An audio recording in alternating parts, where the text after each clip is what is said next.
What we're saying to all of you is that you are big dreamers and big creators, not small thinkers and mediocre creators. And when you approach life from your physical standpoint of moving stuff around, you create so much less than you are capable of, that you begin to believe in your unworthiness, for which you ask for forgiveness.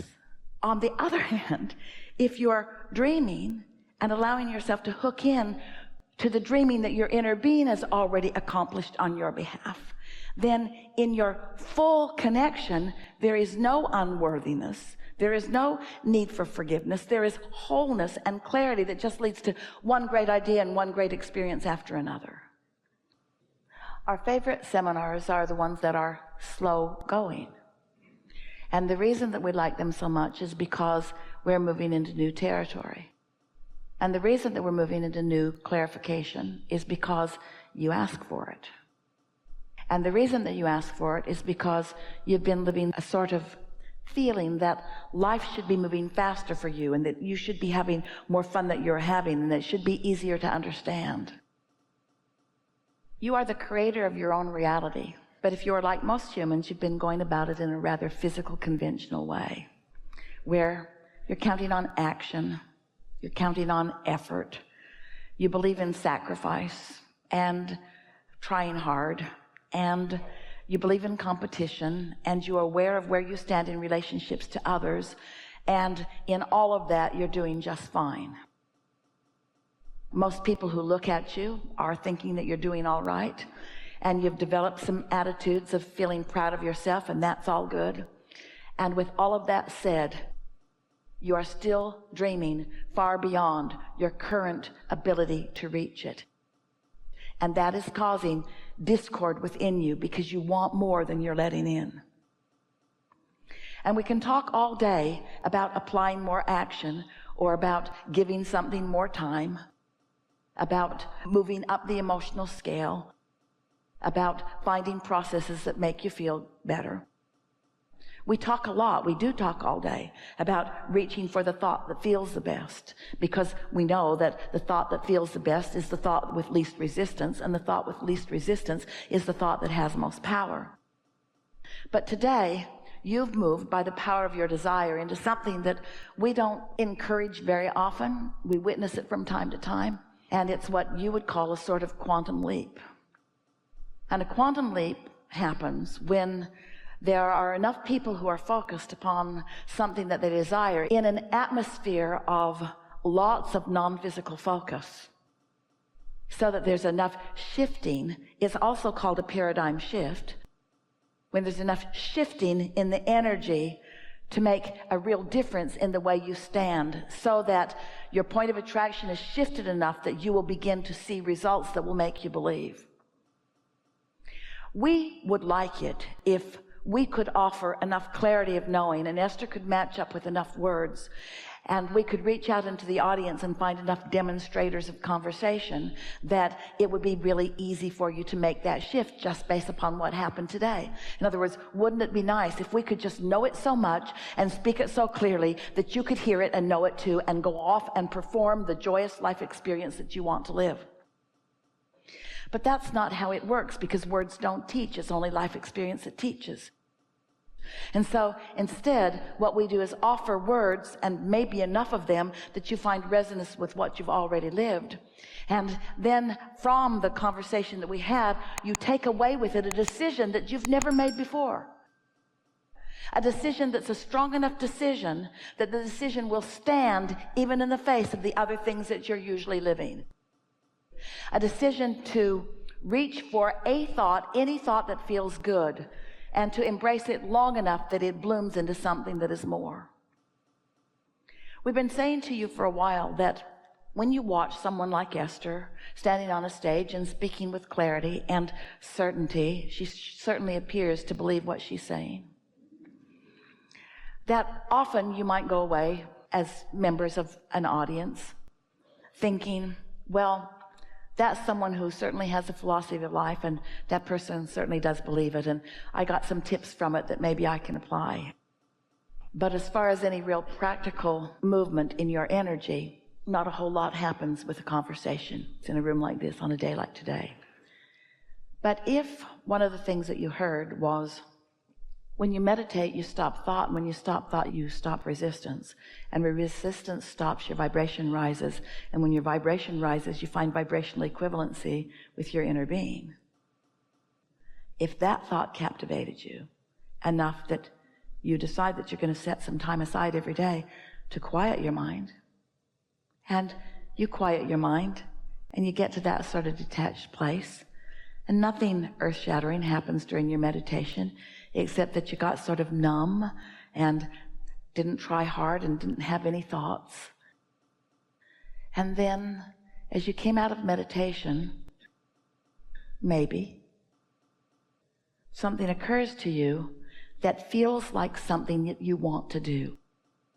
It's an uplifting feeling. It's not a world-changing feeling. It's not necessarily a big call to action. You're not all of a sudden calling your friends and saying, I've got the secret to life. It's just an idea that felt fresh and light, and it felt good to you, and it felt good enough to you. And because you've been meditating and you have no resistance, in your absence of resistance, you feel inspired to treat yourself to the journey of a good feeling thought.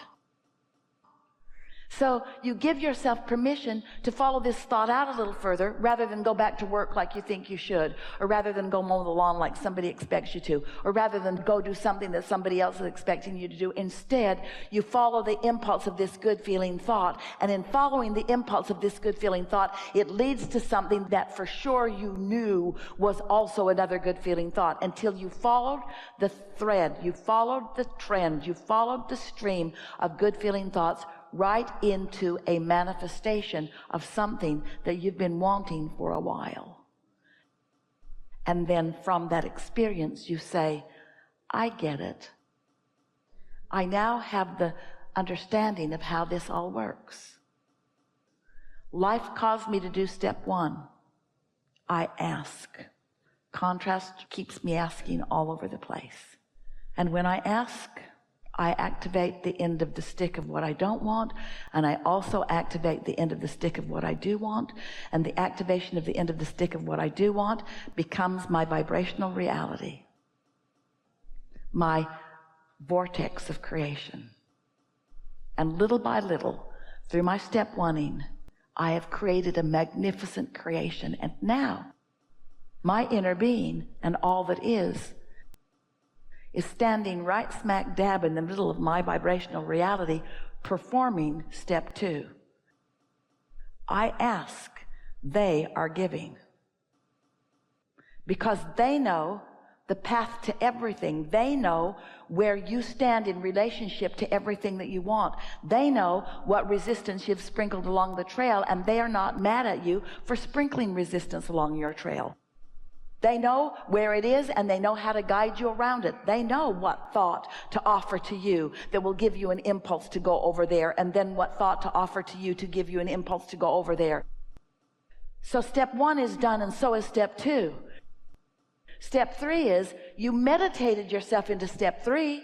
You quieted your mind and you stopped resistance. Step three is getting into the receiving mode, and all that get into the receiving mode means is releasing resistance. Because when you hold the cork under the water, that's resistance. When you let go, it bobs up to the vibrational equivalency of who you really are. So step three is what we've been talking about. You find alignment with your source energy. You find, through quieting your mind, the vibrational equivalency of what your inner being knows. Step one, step two, step three. Now you've tasted it, you like it. You say out loud to yourself and others, I really like this clear thought I have. I prefer clarity to confusion. I really like it. I love being in love. I love loving, you say. I love loving, and because I love loving, I reach for thoughts that are loving. And so, through the process of meditation, hint, hint, and by looking for positive aspects, and by reaching for the best feeling thoughts that you can find, you practice the vibration of alignment. You practice this end of the stick, and it becomes easier and easier and easier for you until we pronounce you step 4. Step 4 is just really good at step 3. That's all step 4 is. You're really, really, really, really good at being in the state of receiving. And then step 5 is life comes to you, like our friend said. He's on his way home from a time of alignment. He gets bad news, and it doesn't feel bad. Because it's in perspective. It's because in the step 1 moment that someone else is living, he's already over here on the other end of the stick with his inner being and their inner being. The problem has already created the solution, and you're already in alignment with the solution. You sort of getting the hang of how this works. So if we were standing in your physical shoes and we were coming into conversation with people who haven't been here with you, who are wanting to know where you'd been and what it was like, we'd say, it's hard to explain. A lot of it I really didn't understand. A whole lot of it I could have done without. But I've decided I'm going to be nicer to myself, and I've decided I'm going to have more fun. And I've decided I'm going to think happier thoughts, and I'm going to decide that I'm going to look around for things that are surefire subjects for me to feel good about. And I'm going to concentrate as close to 100% on those things as I can. And your friend, who wasn't here, is going to say to you, isn't that unrealistic? And you would say, yes, but I've decided to leave reality and realism somewhere else because it's been tripping me up. I've decided to be right now, today and tomorrow, as long as I can keep it going, the one who dreams for the sake of feeling good rather than the realist who is facing reality for the sake of explanation or for the sake of attention or for the sake of justification. That's what I got from it. And they're going to say, it doesn't sound like you got much. Seems like sort of a small idea or maybe even an obvious idea. And then you might say, I thought that too at first, but the presenter of the seminar seemed so determined to make the point that there's power in that I've decided to give it a go. I've decided that I'm going to accept that life so far has caused me to ask for a lot. And I've decided to begin right now letting more of it in. And your friend, if you've kept their interest, by now they've probably gone home and texted somebody about what's wrong with you. But if they're still hanging in with you, the next thing that you could say to them, the next thing that they might solicit from you is, so what does this mean? How's it going to play out? What advantage of it is to you? And you can say with as many words as you feel like saying, I'm not sure that it will lead to anything, but I believe that I will feel good in the moment. And for me right now, that's enough.